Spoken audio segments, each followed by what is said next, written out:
Bharat England మధ్య జరిగిన మొదటి టెస్ట్ మ్యాచ్లోనే ఘన విజయం సాధించిన ఇంగ్లాండ్ జట్టు సిరీస్లో 0-1 తేడాతో ఆధిక్యంలోకి దూసుకెళ్లింది. మొట్టమొదటి మ్యాచ్లోనే భారత్ జట్టు ఓటమి పాలవడంతో విమర్శించే వారికి రోహిత్ సేన అవకాశం ఇచ్చినట్లయింది. భారత ఆటగాళ్లు మొదటి మ్యాచ్లో ఎంతో కొంత నిరాసక్తితో వ్యవహరించడం బట్టే ఈ ఓటమి ఎదురైందని అత్యధికులు అభిప్రాయపడుతున్నారు. మరికొంతమంది అయితే భారత్ జట్టులోని యువ ఆటగాళ్లు ఏమాత్రం ఆసక్తి లేని విధంగా ప్రదర్శన చేశారని అభిప్రాయపడ్డారు. మొదటి ఇన్నింగ్స్ లో పర్వాలేదనిపించిన యశస్వి జైస్వాల్ రెండో ఇన్నింగ్స్ లో చేతులు ఎత్తేశాడు.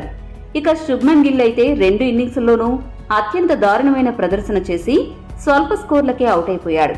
యువ ఆటగాళ్లు వచ్చిన అవకాశాలను నేలపాలు చేయడంపై ఆ విశ్లేషకులు ఆగ్రహాన్ని వ్యక్తం చేస్తున్నారు.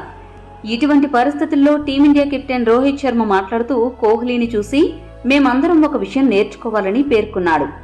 రోహిత్ శర్మ ఏమన్నాడంటే, భారత్ జట్టులో ఇప్పుడిప్పుడే అవకాశాలు దక్కించుకుంటున్న క్రికెటర్లు ఫిట్నెస్ పై దృష్టి పెట్టాలి.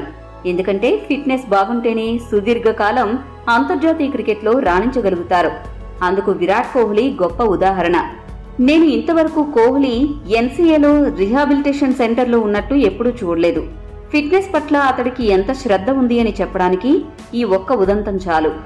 ఎప్పుడూ ఫిట్గా ఉండబట్టే అతడికి పరుగులు చేయాలన్న దాహం పెరుగుతూ ఉంటుంది. ఇదే క్రమంలో అతడు కవర్ డ్రైవ్ కానివ్వండి, ఫ్లిక్ షాట్లు కానివ్వండి, ఇలా ఏ షాట్ అయినా అత్యంత నేర్పుగా ఆడుతూ ఉంటాడు. టీమిండియాలోని ఆటగాళ్ల అందరూ విరాట్ కోహ్లీని స్ఫూర్తిగా తీసుకుని మంచి ఫిట్నెస్ సాధించాలి అని అన్నాడు. ఈ వీడియో మీకు నచ్చితే లైక్, షేర్, కామెంట్ చేయండి. మరిన్ని స్పోర్ట్స్ అప్డేట్స్ కోసం మా ఛానల్ను సబ్స్క్రైబ్ చేసుకోండి.